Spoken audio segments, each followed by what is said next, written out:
Olá, gente. Meu nome é Dimário e eu estou aqui para trazer a resenha do livro do Conan Doyle, que é daquele box que eu estava dizendo que ia trazer aqui pro canal. E essa é a segunda vez que eu gravo esse vídeo e eu quero que seja a última, porque eu odeio gravar o mesmo conteúdo duas vezes. E aconteceu o seguinte, eu gravei o vídeo na posição errada, o vídeo ficou de cabeça para baixo. E aí dá pra você resolver isso no editor. Você gira lá o vídeo, coloca 180 graus, aí ele fica na posição certa. Entretanto, por algum motivo ficou travando demais. Eu não consegui editar porque quando eu clicar numa parte do vídeo pra ouvir o que eu tava falando, eu não conseguia, porque o meu PC simplesmente travava e é isso. Aí eu tô gravando de novo e essa vai ser a última vez. Estou decidido a essa ser a última vez. E essa vai ser a última vez, cara. Não vou gravar de novo, não. Se tiver que. Se eu falar alguma coisa errada, eu vou me corrigir sem cortar, enfim. É isso aí, gente. Esse livro é um compilado de contos também, tem 6 contos. Os contos são os seguintes: O Caso de Lady Senox, A Nova Catacumba, O Gato Brasileiro, O Funil de Couro, O Terror da Fenda de Blue John e Horror nas Alturas. Todos os contos são incríveis, sério, o cara é muito bom, todos os 3 autores são muito bons. No caso, o Edgar Allan Poe, o Conan Doyle e o H.P. Lovecraft, que vai sair na semana que vem. Inclusive, o motivo desse vídeo estar saindo hoje, no domingo, é porque eu não consegui soltar no sábado por causa desse problema que eu tive. Mas o certo é sair todo sábado. Porque aí eu termino de ler na sexta, faço um roteiro rápido, gravo de sexta para sábado e sábado eu edito e solto aqui de noite. Eu pretendo trazer mais coisas, mas eu quero ficar só trazendo conteúdo dia de sábado por um tempo até eu conseguir fazer isso de forma rotineira, sabe? Porque eu não quero trazer 2 vídeos por semana e ficar atrasando pra caramba, como eu já fiz tendo só um vídeo por semana. Então, depois, futuramente, eu vou fazer mais e vou aumentando assim conforme eu for progredindo aqui. Então, eu vou seguir a ideia dos outros vídeos, eu vou escolher um conto aqui, porque eu vou falar sobre esse conto de uma maneira mais completa. Inclusive, eu vou dar muitos spoilers. Então, quando eu sentir que a partir desse ponto eu vou falar muita coisa, eu vou avisar vocês e vocês aí assistam com as suas contas em risco, não é mesmo? O conto que eu escolhi foi O Gato Brasileiro, porque acho que nesse conto o Conan Doyle ele trabalha muito com suspense e você fica o tempo todo aflito com o que vai acontecer com o personagem, por causa do que vai acontecer. Ele é colocado em situações bem extremas, nas quais ele luta pela vida. E é muito interessante você ficar acompanhando o que é que ele vai pensar, no que é que ele vai pensar, o que é que ele vai fazer para se livrar daquela situação. Então, nesse conto, o autor fala sobre a história do Marshall King, que é um homem que ele faz parte de uma família bem rica e tradicional da Inglaterra. E esse cara tá falindo, ele simplesmente não tem dinheiro mais, aliás, está quase acabando o dinheiro dele, ele tá devendo muito. E ele quer arrumar alguém para dar uma ajuda a ele, para ele se livrar dessa situação. E esse cara tem um tio que não teve filhos, ou seja, na fila de sucessão lá, na fila do cara que vai receber, das pessoas que vão receber a herança, o Marshall, ele é o primeiro. Então se o tio dele morrer, ele vai receber uma grana. Mas esse cara não quer adiantar nenhum dinheiro pro Marshall, ele vai esperar a morte mesmo e só vai dar a herança quando ele morrer. Daí o Marshall ele tem que arrumar outros meios para conseguir dinheiro e ele lembra que ele tem um primo que é bem de vida, tem uma certa grana. E ele manda uma carta para esse cara e eles combinam dele passar uma temporada lá e ele vai para casa desse primo dele. Esse primo do Marshall se chama Everard King. Ele tem uma grana, como eu disse, e ele é apaixonado por animais. Ele fez uma viagem pro Brasil e trouxe um monte de bicho lá, de exótico, porque ele gosta dessas coisas. Até então o Marshall passa uma temporada muito boa lá, ele fica tendo tudo do bom e do melhor, ele fuma os charutos caros do primo dele, ele fica lá naquela casa bonita, respirando aquele ar fresco. Se não fosse pela esposa do Everard King, que é uma mulher muito fria com o Marshall, parece que ela não quer que ele esteja lá, que ela quer expulsar ele lá o tempo todo. Inclusive tem uma passagem no livro na qual o Marshall, ela é bem direta nisso, de dizer que ela não quer ele ali, e o Marshall se sente extremamente ofendido. E o primo dele vai lá e dá um carão dela e diz que não é para tratar o convidado mal. E esse primo dele tem um animal que é o animal mais estimado da coleção. É um gato brasileiro, que é uma espécie de pantera. Eu não sei qual é a diferença da pantera para onça pintada, ou se é o mesmo bicho, o que muda é a quantidade de melanina. Eu acho que é o mesmo bicho. Mas esse bicho aí é o gato brasileiro, e é o animal mais estimado da coleção do Everard. E esse gato, ele mora numa espécie de uma grande sala, e dos dois extremos, de um dos extremos dessa sala sai uma grade, e essa grade ela serve justamente para separar uma parte da cela que vai funcionar como uma espécie de jaula para esse bicho. Então, de dia ele vai ficar lá solto, com todo aquele espaço, e de noite ele é colocado numa parte do lugar, e a grade ela passa pelo, pelos dois extremos lá da sala. Ela é como se fosse uma grade retrátil, e esse bicho fica trancado lá. Aí tem uma porta e um olho mágico, e dá para olhar o que tem dentro. E você usa uma manivela para ir tirando a grade de um dos extremos. Não é tirando, é tipo correndo. É uma porta de correr, assim, uma grade de correr.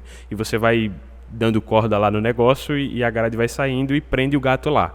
É um negócio bem engenhoso, assim. Você abre ou fecha a grade lá do recinto de fora do recinto, do próprio recinto. Espero que eu tenha explicado bem aí isso aí, porque é meio complicado. Porque nesse conto especificamente podia ter algumas ilustrações. Até tem aí na internet, se vocês quiserem procurar. Eu tô com preguiça de colocar na edição, eu não vou colocar não. Talvez eu coloque algum link, só pra mostrar como é que é essa sala aí.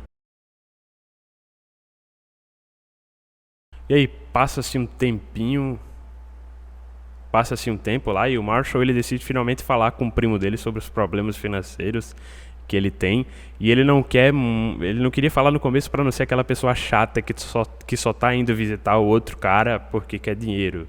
Sabe aquele teu cunhado que chega aí, me dá uma grana aí, adianta uma grana aí, só pra encher o saco. E aí o Everett vai lá, o Marshall, aliás, ele vai lá e fala com o primo. Ele começa a explicar a situação dele com todos os detalhes. Ele é bem formal nisso, para explicar tudo certinho e para mostrar que não, eu não sou não fui um puta do mau administrador, eu só errei nisso. Ele vai explicando, e o Everett parece meio relapso.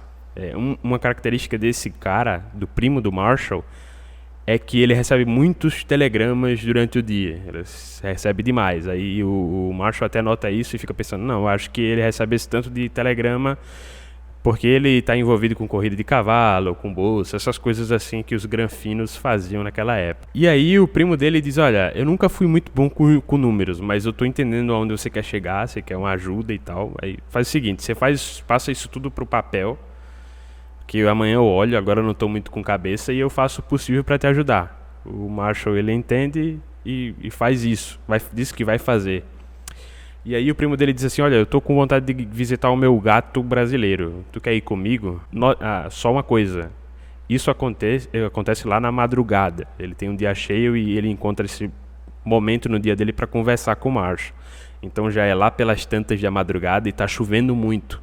Então eles vão lá pro recinto do gato brasileiro, e eles já tinham visitado antes o lugar. E eu esqueci de dizer, inclusive, às vezes eu tenho problema com essa ordem dos acontecimentos. E eu não fiz um roteiro muito completo, e às vezes eu acabo me perdendo. Ainda estou aprendendo como é que faz isso. Mas da primeira vez que eles foram visitar o gato, o Everard explica que ele veio do Brasil, e que esse gato aí foi criado por ele desde que ele era um filhote, porque a mãe dele morreu, mas que não era para o Marshall se iludir. Esse era um animal muito traiçoeiro, e não era para o Marshall tomar liberdades com ele, né? Antes de visitar, o bicho estava solto, e eles trancaram ele na jaula e estão observando ele, né? É realmente um animal muito bonito e majestoso. Aí nessa segunda visita, o Marshall entra primeiro. Se eu não me engano, o Everett dá alguma desculpa de que ele tem que fazer alguma coisa antes, e o Marshall entra primeiro. E na hora que o Marshall, quando ele percebe, o primo dele está fechando a porta. Ele fechou a porta e ele vai começar a abrir, a pegar aquela jaula retrátil, né, aquela grade retrátil, e puxar ela para o lado para fazer com que a panterona saia lá. O Marshall, quando ele vê isso, ele fica desesperado. Ele começa a dizer, poxa, como é que tu vai fazer isso com teu próprio primo? E ele agarra a grade e tenta medir forças com o primo para ele fechar, para não deixar o bicho sair. E o primo dele só rindo daquela situação dele, e como se fosse uma brincadeira, como se ele fosse um psicopata. Até que pela diferença de forças por causa da alavanca, o Marshall perde. E aí o tigre sai do lugar. O tigre não, a pantera sai do lugar e ele fica desesperado, porque o primo depois disso sai. E ninguém vai ouvir os gritos dele porque tá chovendo muito. E essa parte aí é distante da casa. O pessoal não vai ouvir. Lá pelas tantas da madrugada, chovendo pra caramba. E o recinto está sendo iluminado por uma lanterna, tipo um candelabro, alguma coisa assim, com vela. E aí o Marshall percebe que aquilo uma hora ou outra vai apagar. E ele vê o bicho e a princípio o animal tá meio lá, só que uma espécie de curiosidade. O que é aquele ser ali que tá, o que ele parece tanto com o meu dono e tal. Só uma curiosidadezinha, mas o Marshall já começa a ficar desesperado, ele fica louco lá. Até porque pudera, né? Tu tá trancado na jaula com uma pantera lá, um animal selvagem extremamente perigoso. E aí esse suspense, cara, essa aflição que torna o conto tão legal. Você quer ler toda hora porque você quer saber o que vai acontecer com o Marshall. Será que ele vai se safar disso ou não? E a partir de agora, gente, é spoiler. Então pode ser que eu fale alguma coisa que pode estragar a experiência de vocês quando vocês forem ler esse conto. Então assistam com a conta de vocês em risco. Opa! E, enfim, estão avisados. Aí o Marshall ele começa a olhar para a sala e ele percebe que tem num dos cantos da sala, ele consegue aerar a mente e entender a situação, entender que se ele não ficar calmo ele só vai morrer. Aí ele olha para uma das partes da sala, que é a parte onde fica a jaula, e ele percebe que tem uma estrutura de um lado, uma estrutura de um outro e outra estrutura em cima que é uma espécie de teto. E aí ele pensa, e também esse teto, existe o teto da jaula e o teto da sala. Entre esses dois tetos tem um vão de mais ou menos uns 90 centímetros, 1 metro. E aí o que é que ele pensa? Cara, eu vou ficar no meio desse vão aí, porque na parte de cima, no teto da jaula, ele era espaçado por barras de ferro, e entre as barras de ferro tinha arame, uma espécie de arame lá, como se fosse uma tela. Não dava pra o bicho conseguir alcançar muito ele ali. Então ele corre e consegue pular. E aí ele fica lá todo encolhido, ele tenta ficar o mais encolhido possível. E ele consegue proteger a parte de trás e os lados. Só que a parte de baixo ainda está bem vulnerável. E aí ele está seguro por enquanto. Ele tem que arrumar um jeito de, sei lá, sair daquela situação. Porque essa parte da frente, ele pode se machucar. Inclusive é o que acontece, né? O bicho, para testar, ele pula e enfia, dá uma mãozada no joelho do cara. Eu apontei pra cá, mas foi no joelho não, na coxa. E ele cria um buraco na coxa dele. E o Marshall dá um grito absurdo, e a partir desse momento a pantera, eu acho que eu disse tigre alguma vez, mas enfim, é a pantera, tá? A pantera percebe a posição na qual ela se encontra. Ela não é predador e predador, é uma predador e uma presa. O cara tá completamente indefeso. E a partir desse momento o bicho fica louco. Ele começa a encarar aquilo como uma brincadeira, mais do que como uma brincadeira, como um exercício de caça mesmo. Ele é uma primeira presa viva que ele está entrando em contato. E também, na primeira vez que eles visitam um gato, o dono dele fala, olha, quando esse bicho ele experimentar sangue de presas que estão vivas, ele vai virar o diabo na terra. E aí o bicho fica louco lá, e a vela tá apagando, e de repente fica tudo escuro. Então o Marshall fala, eu vou esperar aqui até tudo tá iluminado pelo sol. E aí ele vê que o bicho tá querendo pegar ele ainda. O Marshall, ele percebe que ele consegue puxar a grade da jaula e que ele consegue se trancar na jaula e colocar a grade como um obstáculo entre ele e a pantera. E se ele fizesse isso, ele não ia morrer. Então ele se estica o máximo que ele consegue e começa a puxar essa grade. Só que chega num ponto que ele não consegue mais puxar. E a pantera vai e dá um bote nele. Só que ela erra, ela calcula mal e erra. E ele percebe, poxa, se esse bicho pular de novo, já era, ele vai me acertar. Ele vai conseguir me pegar. Ele já notou que aqui ele consegue facilmente arrancar meu braço. E aí o que é que ele pensa? Ele tira a camisa dele e joga na cara do tigre. Tigre não, é uma pantera. Ele joga essa peça de roupa na cara da pantera e ele pula e começa a puxar com a mão correndo. Ele puxa, e no último instante, quando ele vai entrar na jaula, porque ele cai numa posição desfavorável, quando ele vai entrar na jaula, a pantera arranca um naco de carne da perna dele. Ela dá uma munhada assim, arranca um naco de carne. Só que ele consegue se trancar coloca a grade entre ele e a pantera e ele começa a sangrar muito, né? Então ele deita lá e o bicho tá toda hora tentando pegar ele e ele apaga. Tá perdendo muito sangue e apaga. Numa determinada hora da manhã, bem cedo ainda, o Everard chega lá para ver a situação. Ele percebe que o Marshall tá lá desmaiado e ele entra lá na sala, por estar acostumado com gato e tal, ser a pessoa que alimenta ele. Ele dá uma olhada no Everard, não sabe se ele tá morto, se ele tá vivo, só que quando ele vira, ele vê o gato olhando pra ele estranho. E o gato fica, o que tá acontecendo aqui, não sei o que. E o gato vai pra cima dele e começa a atacá-lo. E aí é que aquela informação é importante. Lembra que ele disse que quando aquele bicho provasse sangue vivo, ele ia virar um demônio na Terra. Não ia respeitar ninguém mais. E ele começa a atacar, ele começa a destroçar o Everett. E ele depois sai correndo. Nisso o nosso protagonista ele desmaia. E depois que ele acorda, ele percebe que o tio dele morreu e ele recebeu a herança. O velho morreu lá e deixou toda a riqueza para ele. Ele está sendo tratado no hospital. E ele descobre também que esse primo dele morreu e que aqueles vários telegramas que ele recebia eram na verdade da casa desse tio dele, que já estava bem velho. E então esse Everard, ele tinha muitas pessoas de confiança na casa do tio dele e estava envenenando a comida do velho, colocando coisinha lá pro velho morrer. Acabou que ele morreu pra pantera, o Marshall sobreviveu, ele ficou andando com uma muleta pro resto da vida, mas ficou rico, porque o tio dele morreu, ele recebeu a herança.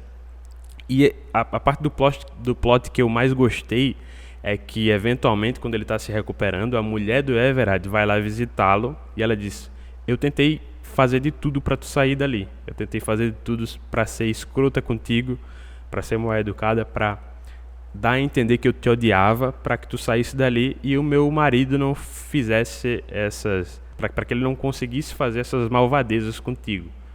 Eu só queria te avisar. Ele era um cara muito mau e casou comigo meio que eu fui obrigado a isso. Eu fui obrigado a casar com ele e agora ela estava usando o dinheiro da herança, o dinheiro que ela tinha direito, né, por estar casada com ele, para voltar pro Brasil. Eles casaram lá, mas foi meio que um casamento forçado. Daí dá pra perceber o quão bom é o Conan Doyle, né? Ele trabalha muito com suspense, tu fica, puta merda, será que ele vai conseguir sair dessa situação? Como é que isso vai se dar? E no final ele consegue sair e o final é muito legal, é muito satisfatório, como tudo é amarrado. E isso é uma coisa do conto, é uma característica muito legal do conto, porque por ser uma história mais curta, é muito difícil, cara, tu deixar linhas soltas. Lógico que isso não tira o mérito do autor, que é, cara, o cara escreveu Sherlock Holmes, o cara escreveu diversas coisas, escreveu fantasia, ficção científica, romances, poemas, obras de não ficção. O cara é muito bom, cara. Eu só trago autor foda pra vocês. Esse compilado de contos que é muito bom, tem contos muito bons. O Terror nas Alturas é muito bom. O Terror da Fenda de Blue John é muito bom. O caso da Lady Xenox também. Enfim, o Conan Doyle é um grande artista, cara. Domina muito a arte da escrita e esse gênero de horror, né? Horror/terror tem uma diferença fundamental, mas que agora, enfim, desse gênero aí do qual a gente tá tratando. Bom, é isso. Espero que vocês possam compartilhar esse conteúdo com amigos seus que vocês acham que podem gostar desse tipo de conteúdo. Não se esqueçam de deixar o gostei e de comentar. O comentário é muito importante porque gera engajamento. E aí fica legal, né? Vamos fazer isso aqui funcionar, tá bom? Um abraço.